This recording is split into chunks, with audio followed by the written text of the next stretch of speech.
the day. My name is Nick Greenup from Solid State Pinball Supply. As you can see up there, I have actually given a class similar to this for about 4 years at my shop in Kansas City, Missouri. Never done it with a PowerPoint, never done it with this big of a group, never had notes. So usually I wing it. We'll see how it goes. Let's see. So who am I and why am I doing this for you guys? I've been a router, a player, hit the tournament circuit all over. I now have a parts store and arcade in Kansas City, Missouri. We've got about 45 games you can come and play. We'll fix your games. We'll come to your house. You guys have probably heard Carrie Wing, the name Carrie Wing. She's my lead tech, and she keeps us all running in Kansas City, especially my shop. We expanded our shop 2 years ago, so it's a whole new endeavor. We've been coming to Texas Pinball Festival for probably 9 or 10 years. We do have a booth here if you want to stop by and talk later today. We brought a lot of parts and some games for sale. Let's see. So I had to rewrite this class because, as some of you might be aware, the pandemic's changed everything with buying about anything in the world. Cars, pinball machines, everything. So with things being harder to manufacture, harder to get delivered, the prices going up, that also drove the used market up quite a lot. So it's not the best time to be buying your first pinball machine, but once you have it, that's all behind you. My class used to be a lot about how to get a good deal, what to look for, talking the seller down, etc. No longer the case. If you're there and they're willing to sell it to you, you should probably buy it because the next person will. And they've probably got 10 calls while you are on your way. We're going to talk a little bit about buying new, buying used, what your options are. So let's see, we already kind of talked about how I got my start. We got a picture here of our one wall of our basement arcade. We do tournaments. We're going to be doing the Missouri State Finals there this year, which is a big deal for us. I'm basically, as you can see, on a mission to bring pinball to Kansas City, and I've been doing that for about 13 years. When I started, I played in the last tournament of the KCAPA, and then we started it all back up again. So I've run probably about 850 tournaments in the Kansas City area over that time, and luckily we have a lot of help now, so it's not just me. But this really is all about the community for me, so that's why I give these classes in Kansas City, as well as some repair classes, and everybody that buys a machine from me gets the mini version of this. Oh, sorry, let's see. Oh, this is the wrong slideshow. My apologies. We had some internet issues. We had some internet issues earlier and lost something.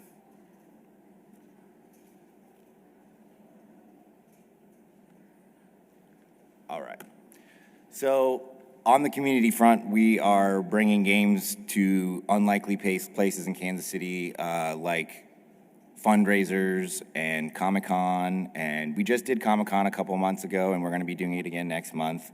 So I threw in some fun pictures of some good costume folks, little kids playing games. This is the type of stuff that keeps me going in this hobby. So who is this class for? Is anyone in here owned 0 pinball machines in their life? So few people. Okay. So you're probably going to get the most out of this. There's a lot to know. It's not for everyone. I usually tell people the best deal in pinball is a couple quarters for a game. You don't have to clean it. You don't have to buy it. You don't have to find it. Just play somebody else's game. If you're still into it, let's proceed. So you're ready to buy your first pinball machine. You got to figure out, do you want a new in-box game from one of the now, I think, 5 or 6 manufacturers that we have? There's a few more than that, but of the big ones. Or do you want to find an old vintage machine? Are you looking for something that you played back in the day, or you like the feel of 80s games, or do you want the flashy new LCD screens, Jurassic Parks, and things like that? So let's start with, what are the different types of machines? In general, they're classified into 3 categories. At least that's how I do it. Electromechanical, solid state, and then your DMD or now modern games. And I kind of group together modern as anything with the DMD screen or the LCD laptop type screen. So the electromechanicals, often referred to as EMs, they're going to have the rolling numbers. You can actually, let's see, where we go.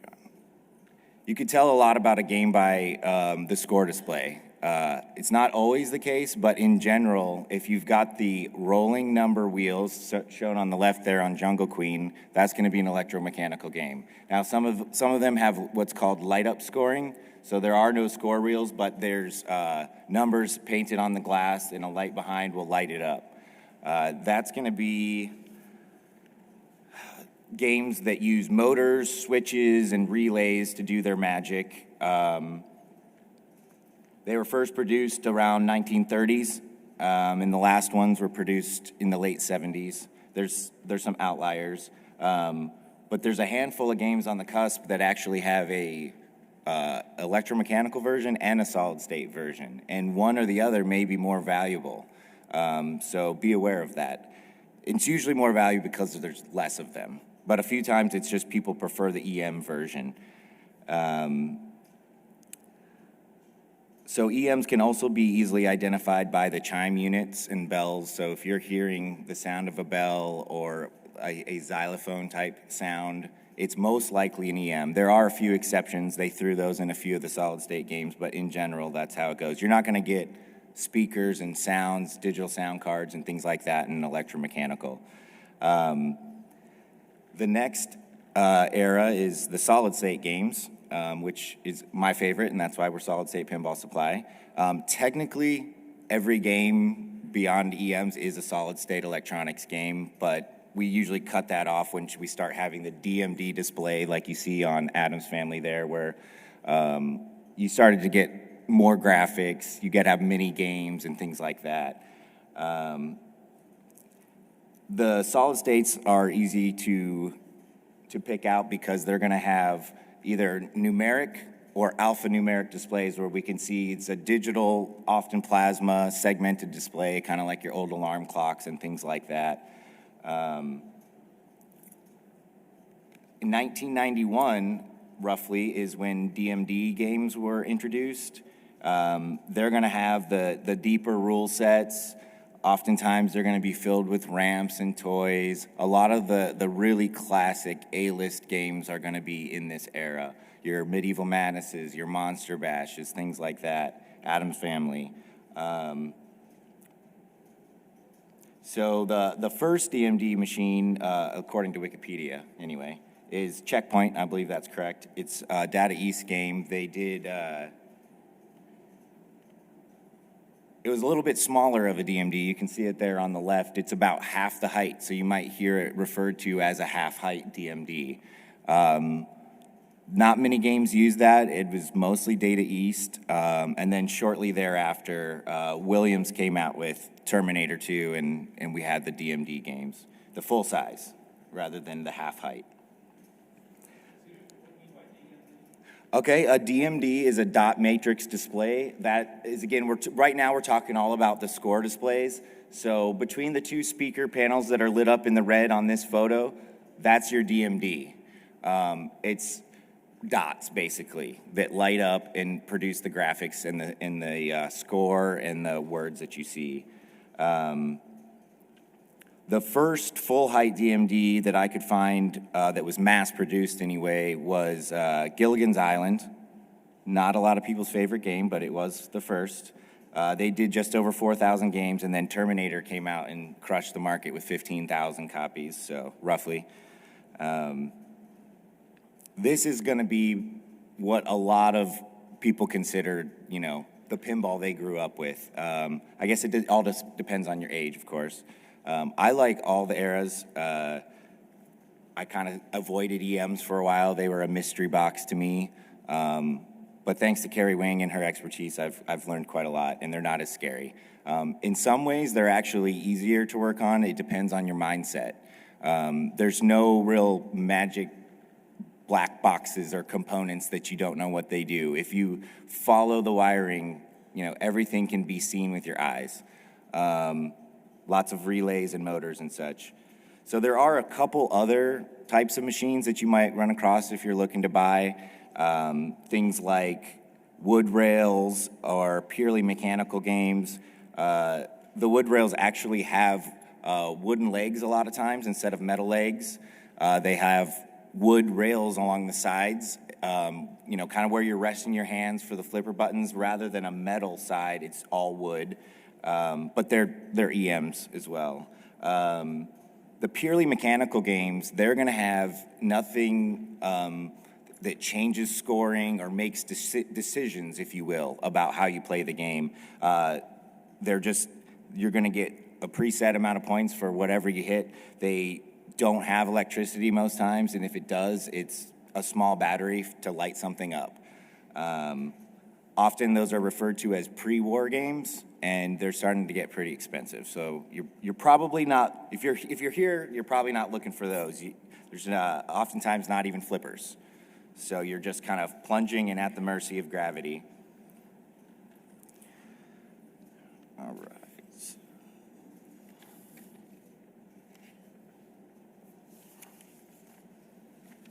All right, so let's talk a little bit about, we'll get into where to find used games and how to buy them and what to look for, but we'll talk a little bit about purchasing a NIB game, which means new in box. I'm going to try to sprinkle some acronyms that you're going to come across while you're looking for games.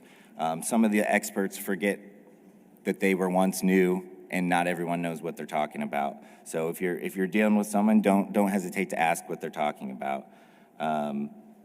For a new game, I would say at any given time, there's roughly 10 titles. It kind of depends on the time frame that you can reliably find pretty easily new in the box.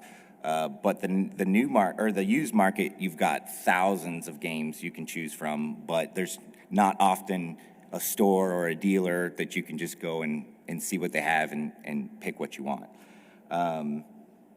So obviously, new in the box should have little to no problems compared to a 30, 40, 50-year-old game that's been in bars and restaurants, bowling alleys, getting smoke filled and drinks spilled on it, kicked, and a lot of times the older games were kind of hacked to keep them running on route. If they need to take coins, else what's the point of having them? So if you're going to get into used games, expect to work on them. And really, if you're going to own a pinball machine, you should probably feel comfortable at least learning how to do some of the basic things, because you're going to spend a lot of money otherwise. And often, like in our area, a lot of the techs have been, they're older, they've passed away. There's not a lot of new people learning this. You don't really there's no pinball school that I know of. So keep that in mind. There might not be somebody that you can just call up like a plumber. And if there is, there's probably only one or two choices. I know Kerry Wing has a 30-person wait list for house calls. So it can be tough. I mean, there's a few others that will come, but they're less than perfect in their skill level. So new in-box games often have some sort of manufacturer's warranty that's going to vary from maker to maker. They will usually help you out beyond that to a degree, but don't expect it. So when you're buying new, your choice of dealer, distributor, retail outlet is pretty important still. Sometimes the games will come direct from the factory, but having somebody to help you set it up, help you if you run into problems, is definitely beneficial. So speaking of warranties, a lot of retail places will have an additional warranty, but they're going to charge you quite a lot for that. So that may be something you're interested in, but price it out, because an average house call in our area is $50 an hour, give or take. Whereas the retail stores are charging about $2,000 for a warranty. So it's going to take you quite a long time to rack up $2,000 in bills. So maybe pass on that warranty if you have that option.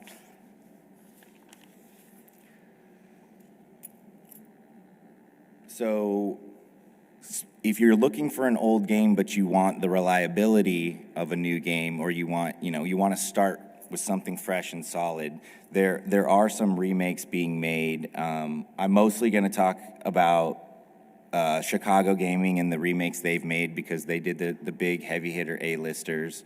There's a few others that are working on some remakes as well. But CGC has remade Attack from Mars, Monster Bash, Medieval Madness, and now Cactus Canyon. In my opinion, they're very solid games. You get all the fun of the 90s games, but the reliability of today's electronics, and it hasn't been hacked, it hasn't been in a bar, for 30 years.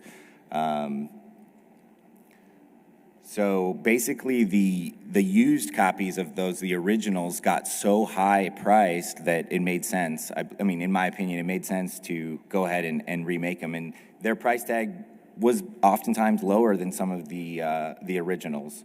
You are going to run into some folks that claim that the remakes are not as good. It's an opinion thing. I own all three. I mean, don't have a Cactus Canyon yet, but I have the other three, and I've had them for a long time, and I love all of them, and I have no complaints. But some of the things, people mentioned the flippers feel different and things like that. You'll have to play one and make your own opinion. But I think they're every bit as good. You will find the people that just want the original for the collectability, and that's understandable. Oftentimes the physical parts, like the ramps and the plastics and stuff, they're exactly the same. So the nice thing is now you can get these for your old copies as well. A few of the newer manufacturers will allow you to buy direct from them, which is not necessarily a good thing in my opinion. I think having the dealer or distributor in between is a nice thing. I want them to focus on making games, not focus on customer support. So having a good dealer or distributor in your corner is nice to have. If I have a problem with one of my sterns, I typically buy all my sterns from Tilt Amusements, so Trent and Troy, and if I have a problem, I just send them a photo of my serial number, and they pretty much take care of it. They'll get the part ordered from Stern, they'll get it sent to me, usually at no cost to me. I mean, I do have the skills to put it in. If you don't, I'm not sure exactly how they handle that, but we'll get Troy up here and talk to us about that possibly. I'll ask him some questions. So you don't need to necessarily find a local dealer. But having them in your corner by email or phone is really nice. However, if you do have the option of a local dealer that isn't charging you $2,000 over MSRP, go talk with them, see what they can offer, see if they offer a setup. A lot of the dealers outside of your area also have contacts in your area that can do a white glove delivery, if you might see that on some of the sites.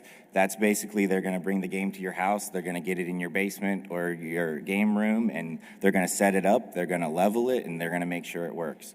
It's at an additional cost, but for your first game, it might not be a bad idea. Once you get one or two, it'll be no problem. So if you're wondering about what dealers are available, pretty much all of the major manufacturers are going to have a dealer locator on their website, so you can search by area. But if you want a Stern, I just would highly recommend you just contact Tilt. At least start there. With the way things are going with the pandemic, availability is a problem. It seems to me it's getting slightly better. But it used to be when customers would come in, I could tell them, you could probably get a new Stern in your house and set up in a week or two. Now it's months or many months. But depending on the titles, you might be able to get it sooner. So, Troy, would you like to come up? And Troy's from Tilt Amusements, and I've asked him to come by and kind of talk to us about a few things as far as availability and what Stern's making. So how many games are in production right now at Stern? Right now, we're looking about, I think it's 10 games currently on our active production. The last one that just dropped off was Stranger Things back in December. It's no longer in production, which is sad. It's terrible. It's a great game. Yeah, it's one of my favorite games for sure. Like I think when it first came out, people didn't love it, but it came out with a lot of other heavy hitters, and the code really changed things. It came out right pre-pandemic stuff, Yeah. so it really didn't get the love on the location like it does now. Yeah, and it was like competing with, Jurassic Park and things like that, so. But it's very similar to Attack from Mars, in my opinion, and I love the theme, so.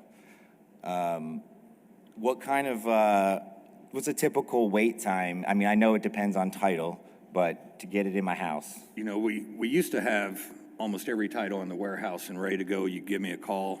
If you paid over the phone, I could ship it the next day. Yep. Well, pandemic, that's a whole different thing. Right now, I have Jurassic Park, the home pin, and Mandalorian Pro and Premium in stock.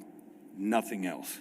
And just to give you an idea, Tilt is one of the largest Stern distributors, so. And the best, in my opinion. But Thank I've you. been buying for a long time from them. They've taken good care of me.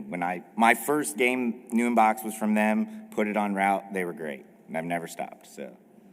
And like Nick said, when you're looking for a distributor, you want one that's going to answer the phone. Absolutely. That's key. Nick knows he can call me at 8, 9 o'clock at night. I answer this thing all the time, because if you don't call me, you're going to go right down the line and call the next distributor, and I want your business, so I'm going to answer it. I get in trouble when I've traveled overseas and stuff. The wife's looking at me at 3 in the morning. What are you doing on the phone? Well, it's 6 o'clock back home. Somebody's won a game. She's like, really? I'm like, how do you think we got here?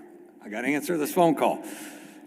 So always do that. And like you said, look on the factory website, like sternpinball.com, and go down the distributor list. There's a lot of people that claim they're a distributor. They're not. If they're not on that page, they are not authorized. That's a very good point. I have run into that And I'm myself. not trying to knock them people, but when you have a problem, because this is pinball, you will have a problem. You're going to want somebody that's in your corner.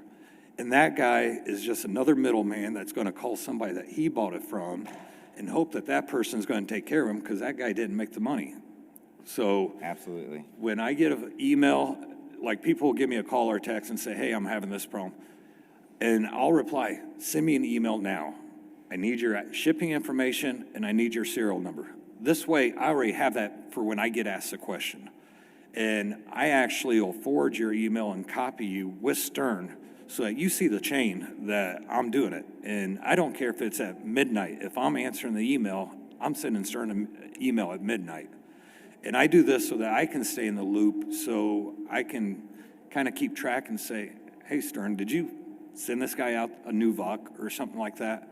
I want to keep up on it, and that's what you need. And if you're buying from a secondhand person, you don't have that connection.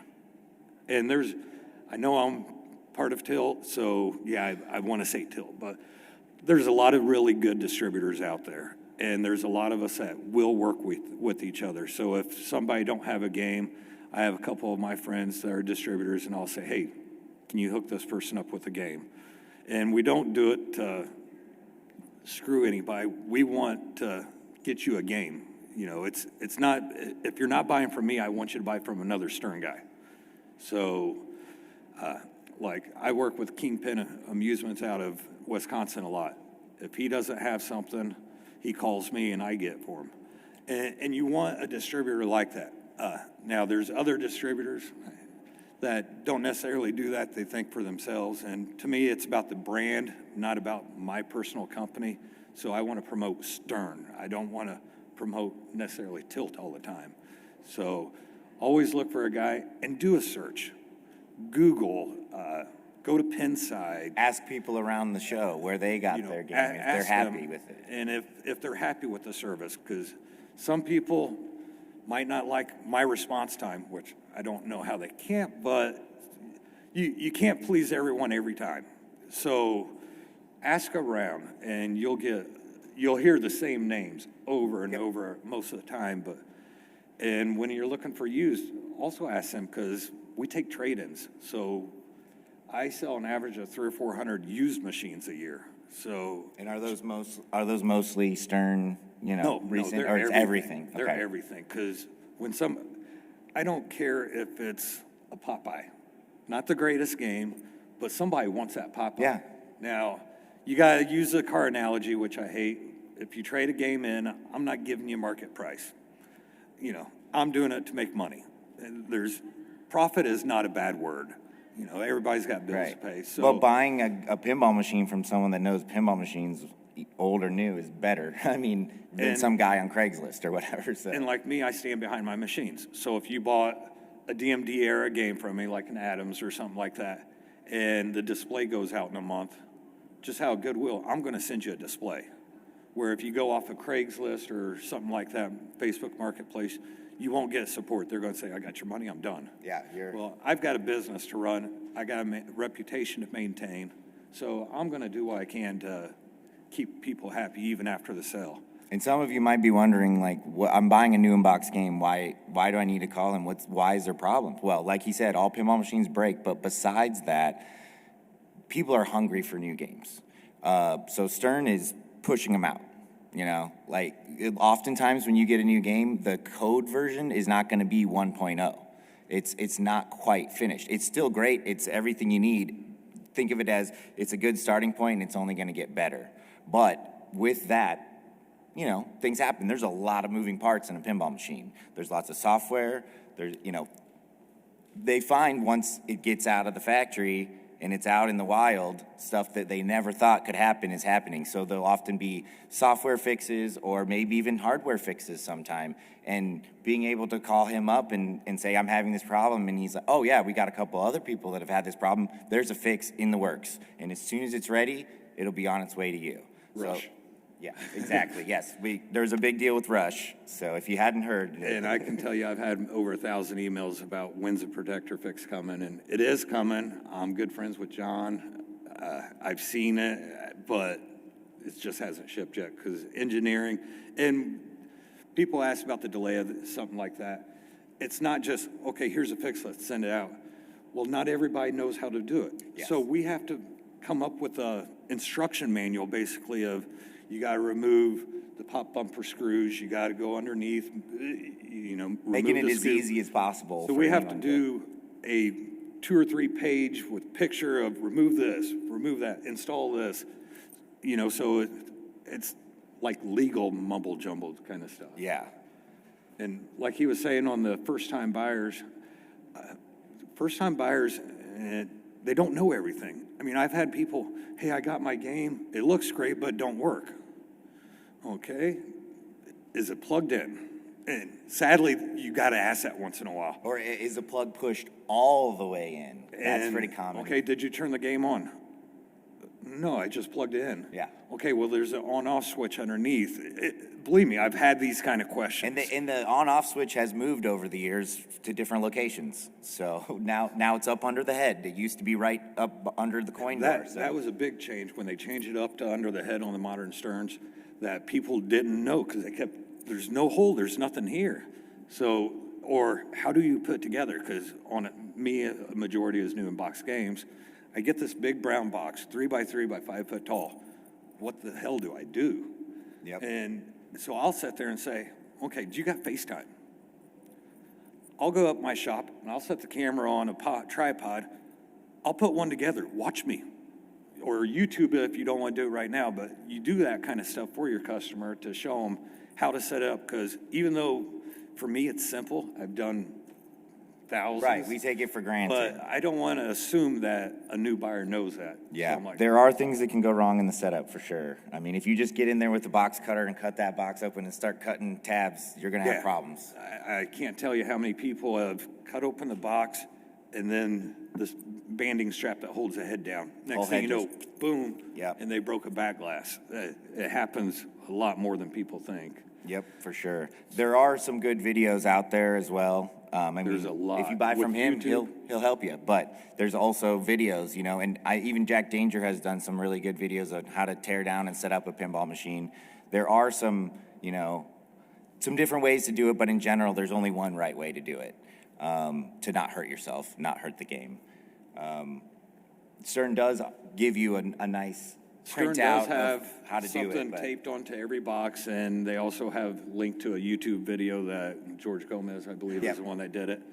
So, and it's really the same for almost all the manufacturers. So, you can kind of assume if you know how to do one, you can do them all. Yeah, but when you Unless get you're your first getting one, to his favorite, the solid state, because with heads disassembling, they don't have the hinges. Yep. That's a little trickier for some people because trying to open up the back light box and getting the 4 bolts in and the box is tilting down Yep. on you. and we'll probably, if we have time, we'll touch on some of that stuff for sure.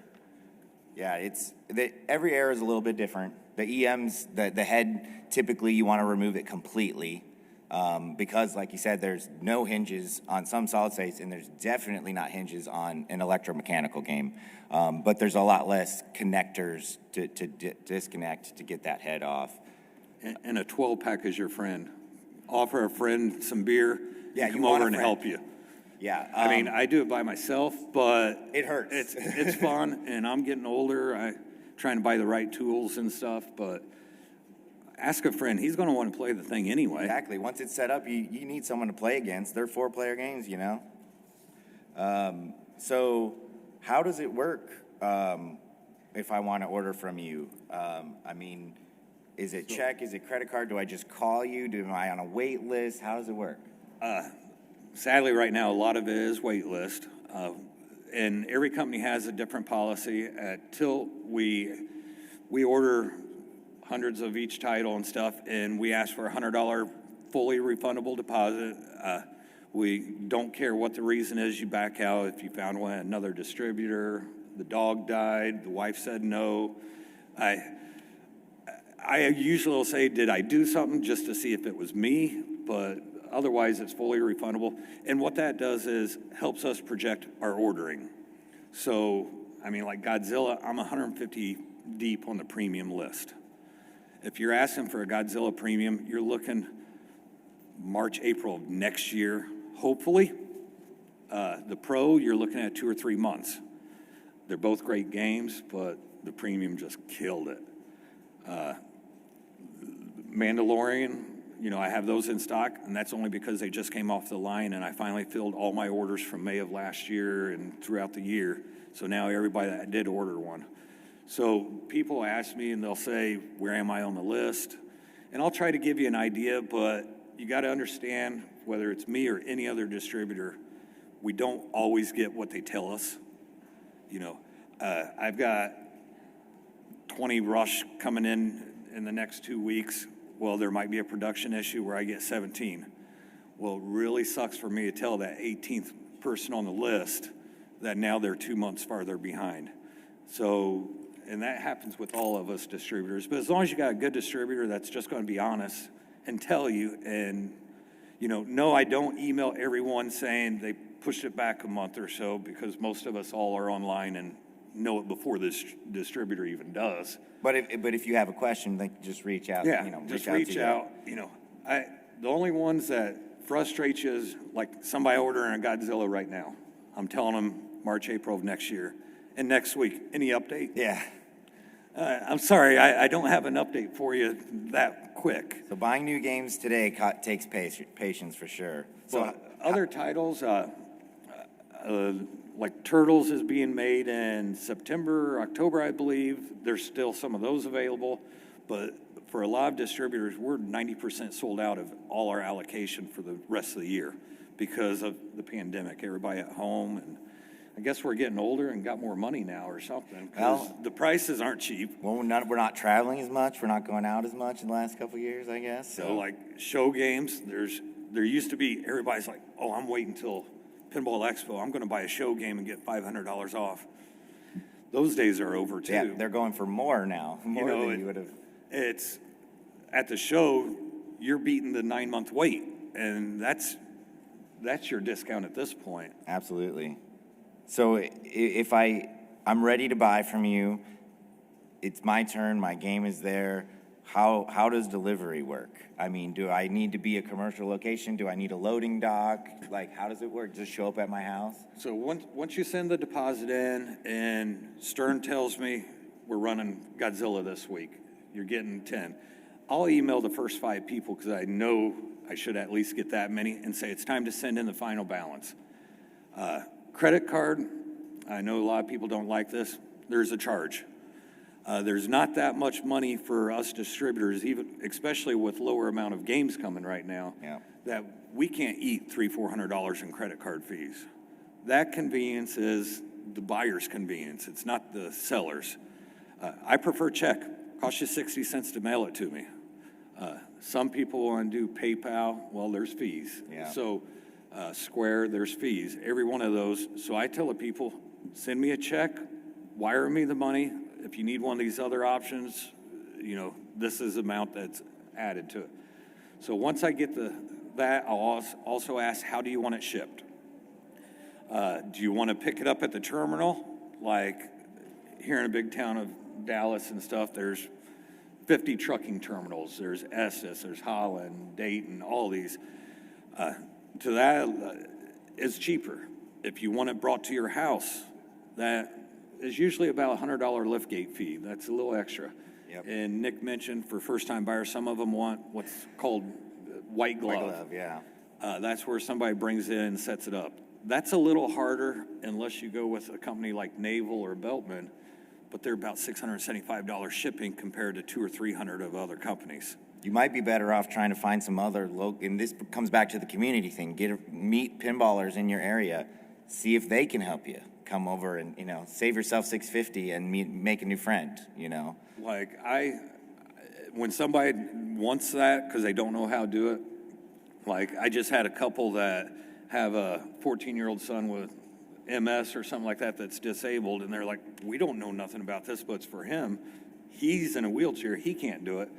And I did a search of my friends that are in that area and said, hey, what would you charge to go over to this person's house and set it up for him?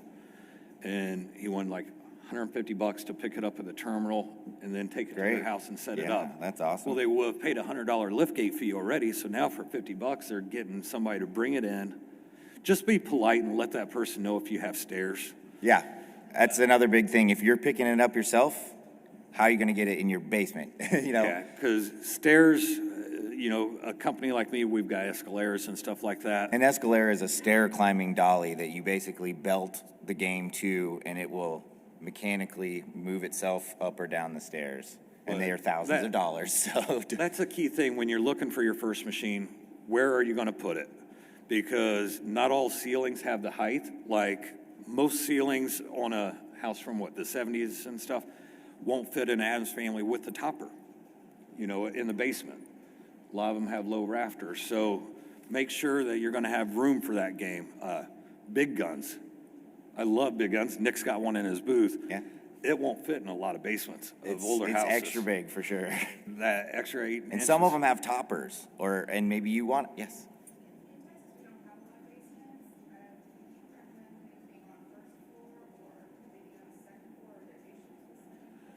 Just the stairs. Yeah, you just still have get to them go up there up is the and set it hardest part. down, but you don't get the gravity to help. So you might get 2 or 3 people. Get a spotter if you want to do that. The key thing is if you're going to play it, that's in a somewhat climate-controlled room. A lot of Absolutely. people put them in their garages. They're somewhat heated. That's okay. But if you got the portable shed in the backyard that gets, I guess we're in Texas, so we don't get the cold here as much. But season changes are very hard on games. These are made of wood. It swells, it shrinks, things can crack. There's paint on it that can separate and crack. Especially with the older solid state, with the translights, that's your big issue of climate changes where it causes bubbling on the back glass. And that brings up another good point about where to put it. Lots of sunlight beating on your game all the time, year round, is definitely not something you want.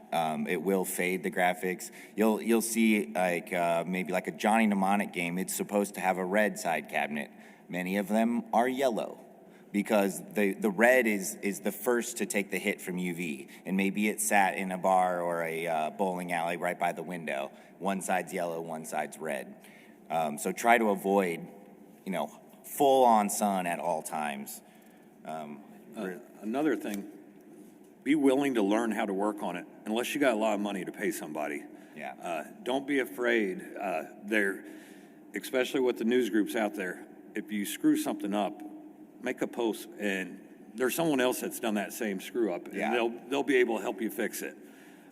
That's really crucial because you don't want to pay, like Nick mentioned, $50. That's because he's in Kansas City area, big metropolitan area. In my area in central Illinois, it's $125 for us to show up. Yeah, we often have a want you to minimum, bring so. it to us. It's cheaper for you to bring it, but then you got to get it out of the basement or from upstairs down, and it's more of a headache.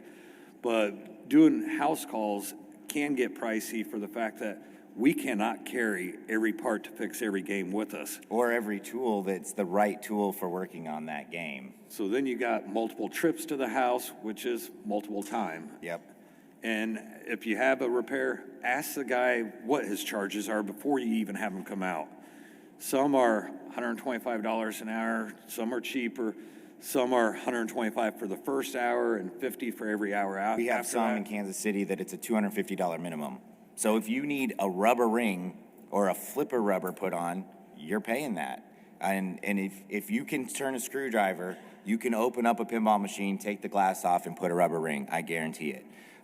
You don't want to be paying someone else to do that. So if that doesn't sound good, pinball ownership is not for you.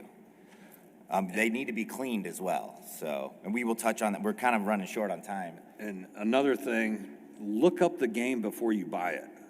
See if there's known problem things, like the classic A titles. A lot of them had alkaline damage on the CPU. That's going to be a pricey fix. You know, now we're lucky that there's a lot of repros and stuff like that. Yeah. But that game can work perfectly fine when you're picking up and you don't notice that alkaline damage, and you get it home and that just tweaked that board a little where the game don't work. And Or there's some important switch that doesn't work, and you don't find out until you're in multi-ball and you're trying to get that jackpot. And all of a sudden that switch doesn't work. And when he said alkaline damage, basically that's batteries that have been in a game so long that they've started to leak and corrode. like buying a game at somebody's house that lost the keys, you know they never changed the batteries. So like myself, when I buy machines from someone, to me that's a red flag right there that I'm probably going to have that, which is probably going to cost me $200-300 repair, which means I got to get the machine cheaper. Yep. If they can't guarantee me that, then I have to assume it. So be careful on your first purchase that you've looked up that game and known, like Johnny Mnemonic. Make sure you see that glove work, because otherwise fixing the X and Y axis on that can be a nightmare on a first-time homeowner. There's definitely game-specific known issues and bulletproofing that should be done. Some of you might be wondering, what are we talking about batteries? Why are there batteries? These things plug into the wall. We're talking AA batteries. Now, modern Sterns don't have AA batteries, but all of the 90s games, some of the 80s games had batteries. The batteries were for holding the settings and the high scores in the game. So many people didn't realize those were in there. When they came off of, commercial routes and started coming into homes, people started cutting off the third prong for the grounding, and they ignored the batteries. So those are two things we always look for when we're buying games and fixing games to sell at our shop. Like pretty much every game needs that. They need a new power cord. They need the batteries removed altogether, in my opinion. Not always a job for an amateur. Sometimes it's plug and play, but often it requires very delicate soldering skills to remove the batteries and the RAM to replace it with a non-volatile RAM. I know I'm giving you a lot of information here, but that basically, it doesn't require a battery, and it will hold all of your settings for you, and you just never have to worry about changing the batteries again. If you don't have those skills and you don't have someone that can help you in your area, get lithium batteries in there immediately. They last a lot longer. They're less likely to leak, but still, every time you check your smoke detectors, check your pinball machine. Put new batteries in it. It's a few dollars, and like you said, a new board, hundreds of dollars, anywhere from $150 to $400, maybe more, depending on the game. A System 11 board. Your balls. Yeah. We're running real short on time. I've got so much about all of that. But yeah, I think we'll move on to some of the others. Thank you so much for coming up.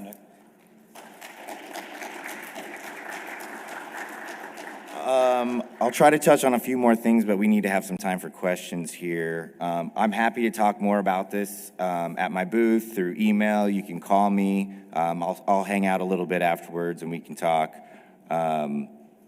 Let's skip some of this and talk about we'll kind of move away from the brand new games for now. Private party sales, you're buying a used game. Craigslist, pretty much dead, at least in my area. It's mostly scams. That's another thing that you really have to be wary about in today's market. There's a lot less games. They're more expensive, but that means there's a lot more scams out there. The scammers have figured out that pinball folks are hungry for games, and they'll see a little bit of deal, and a lot of them will blindly send $6,000 through PayPal to someone because they think they're getting a great deal. One of the things you can do is, like he was saying, talk to other people. See who they buy from. Do they know this person? If it's in your area, try to attend tournaments, even if you don't want to play in tournaments. Meet those people, collect games. They know what to look for. And oftentimes, they'll have games they want to get rid of. These things they're big and they're heavy. They take a lot of space, and new ones are coming out all the time. So when I want the newest thing in my basement, I've got to make a hole. And if one of my community members or tournament players wants this game, I'd rather get it to them because there's a chance I might get it back if I realized, hey, I shouldn't have got rid of that game for this other one. So definitely try to get up with other pinballers in your area. A couple other acronyms you might run into. So I said Craigslist pretty much dead, so where do you go? Facebook Marketplace, unfortunately, has become a pretty big hotspot. It has its downsides. It can be really hard to search. It can be really hard to know who you're dealing with. But at least, hopefully, there's a name, and you can kind of try to tell if it's a real person. They're gonna be throwing out. If they're a collector, they're probably gonna throw out a bunch of acronyms like that. We mentioned a few of them. You might see HUO a lot. It's getting out of control. That stands for home use only, and it means a lot of different things to a lot of different people. In general, what it should mean is the game was bought new. It was never routed in a commercial setting. It wasn't just left for the public to play it on its own. There's very few ways to prove that, though. You could ask for documentation, but there's really no way to know for sure, in my opinion. So the best way is to look at the game, see what does it look like. Does it look like it was in a bar? I don't mind if it was in a bar as long as it doesn't look like it was in a bar. If it was well taken care of, if it's clean, who cares? And that's my opinion, of course. You can look at play counters, but that can be erased. So there's no surefire way to know, in my opinion, if a game is home use only, unless it's a family member and you watch them buy it. So let's skip right to some maintenance things, because I think some of you are probably here specifically for that. Do a 2-minute maintenance. So pinball machines are designed to have cheap replaceable parts that wear out in order to protect more expensive parts. If you let it go beyond that, you're going to start damaging expensive parts. He mentioned balls. If your balls are not new and clean, they're going to start wearing through the clear coat. They're going to start wearing through the paint. They're cheap. They're $2 a piece, roughly, depending on who you buy them for. Just change them. When do you change them? Well, when we sell a game, we give a little how to care for it, and I usually recommend 500 plays. You can check your play counter, or 6 months. At 500 plays or 6 months, it's time to check out the game. You need to look for dirt, debris. There's a lot of metal smashing against other metal, so there's going to be metal shavings. There's rubber that's going to be deteriorating. There's just plain dirt that manages to get its way into the game. All those things will build up and cause problems. So at that 500, you want to basically take off the playfield glass. You want to look over everything. If this is an older game, you might even want to vacuum out the large debris. You don't want to just get in there with the rag and start grinding that debris into the playfield. Vacuum out the big pieces, and then the next things is it's kind of like your car. Everyone has their own cleaning method, their own wax they like to use. But I will tell you what I like, and I've done this for 300 plus games. I use a microfiber cloth after vacuuming, and if I have tough areas where the microfiber isn't getting it off, little bit of 99%, 91 if you're in a pinch, alcohol sprayed on the microfiber cloth.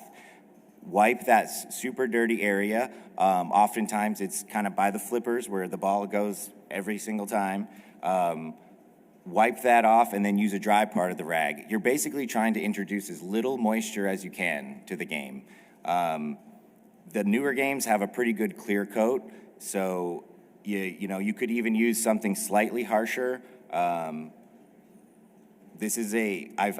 gotten crap for this, but I will use a very small amount of Simple Green concentrate on really tough, and the reason is it requires so much less scrubbing that I feel like it's better for the game. Now, I'm not saying you should just, any old game, any era, just start spraying Simple Green on it. Do not do that. And if you're worried, test it in a small area, maybe something you can't see at all, and give it a wipe there. Older games, depending on their, the humidity and stuff, they might be, the paint might flake right off if you use something like that. So just be careful. Wax. Okay, once your game is clean, you're gonna wanna give it a coat of wax. There's some different opinions on a brand new game if you should wax it or not, and I respect all those opinions. I do wax my games. Maybe you have a different idea, but I go ahead and wax them right away. You do not want to wax a dirty game. That's a very bad thing to do, so make sure it's 100% clean. And how do you wax it and what do you use? There's all sorts of pinball cleaners and waxes out there. Some of them might be really great. I use a Meguiar's Gold Carnauba wax, and I have forever. I've never had a problem. We have 60 games on route.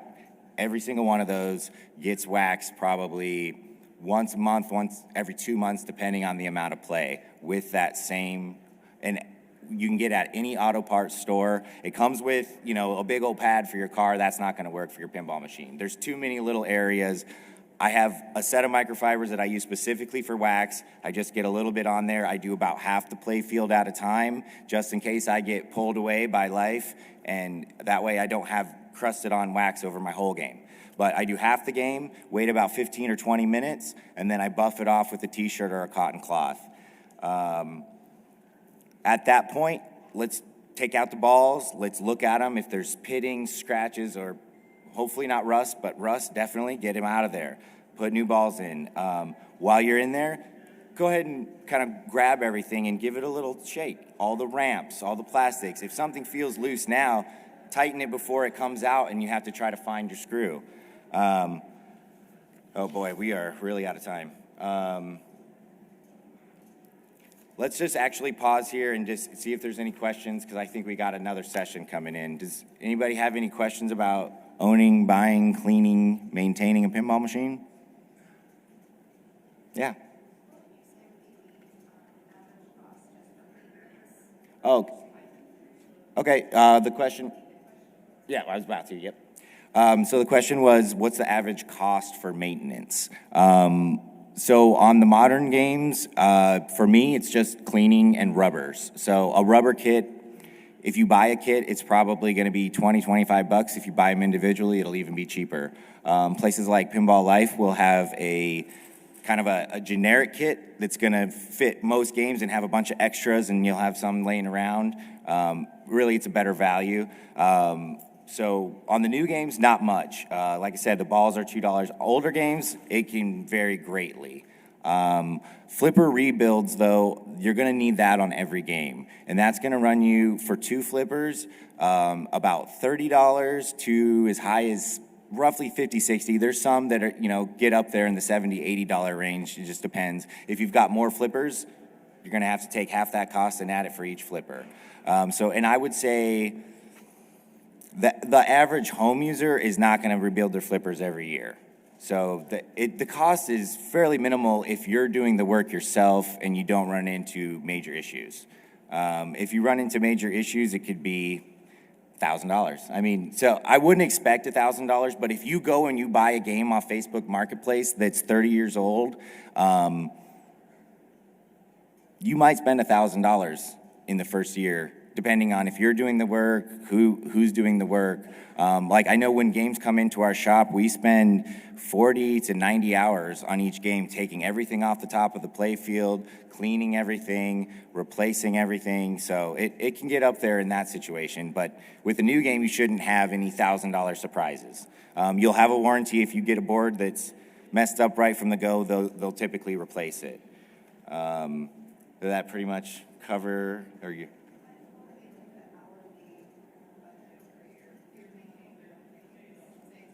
Like, how much time would you spend doing it? Well, I would say like this, what I was saying with the 500 plays, I would plan out an afternoon your first time, but we do it on location at the bar in probably an hour or less.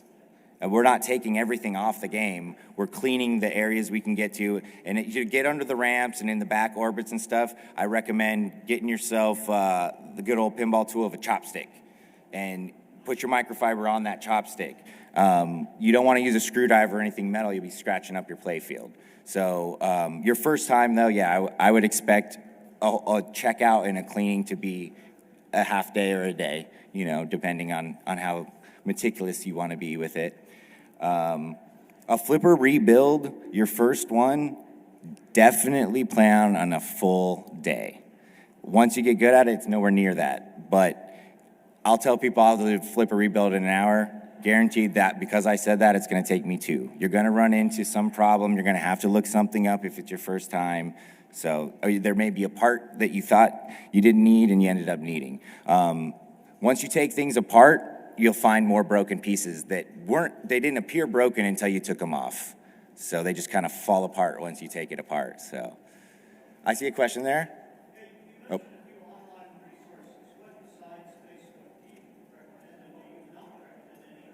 Oh. For buying a pinball machine, like finding one to buy.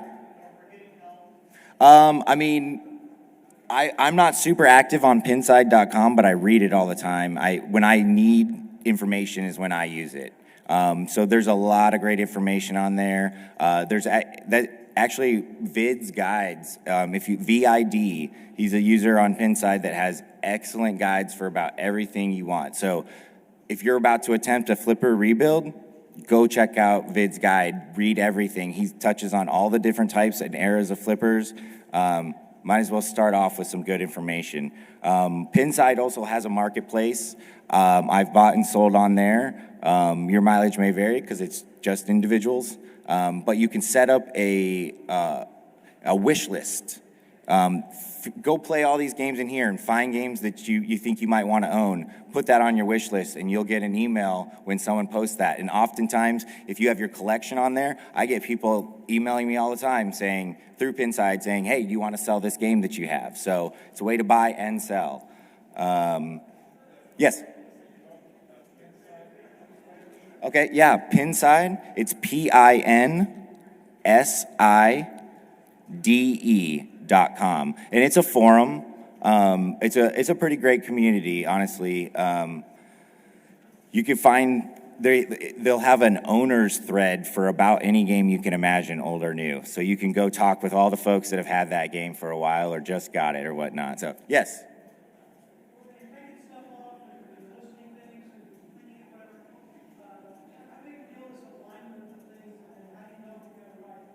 That's a great question. So his question was, when you're taking off things and putting them back on, do you have to worry about a lot of alignment issues?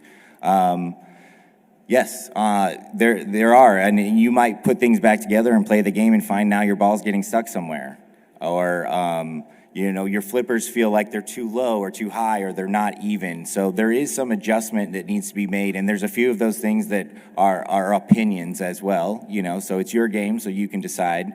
But in general, yeah, you do need to get things put back together in the right way for sure. So to help with that, take lots and lots of photos before, after. Take a video. Just run your camera phone all over the play field because you never know what angle you might need to get later. You think you remember, but life gets in the way, and now it's 2 weeks later, and you got to put back together this game, and you just got all these parts around. So the pictures really help. Flipper alignment's a big one. I don't have time to go through all of that, but Vid's guide's really good. Pinside's good. Feel free to email me. I'll help you if I can. Any other questions? I think we're probably out of time. One more question. Yeah. You got one?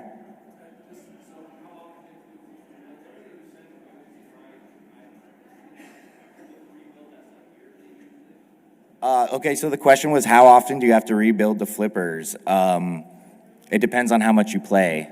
The flippers aren't really going to go bad just sitting there. They're going to go bad playing. There's no set number. It's going to vary manufacturer to manufacturer. I typically will rebuild the flipper if I just bought the game, just so I know everything's fresh and we're starting from a good point. But once your flippers start to feel weak or they're chattering a little bit, so you know maybe they're fluttering a little bit, and they shouldn't be doing that. You've a loss of power. If they get stuck up, it's time to take it apart and look at why that. It might not need a rebuild, but it's time to look at it. So, I mean, I guess I would say thousands of plays probably, but not always. I have had brand new sterns that needed not a full rebuild, but some parts after the first 2 weeks in a bar. It's not the norm, but it can happen. So I guess if you're buying a used game, you might, if everything's great, enjoy it for a little bit. But go ahead and buy that flipper kit, because it's inevitably going to be a problem when you've got a party planned and you want everyone to come play pinball.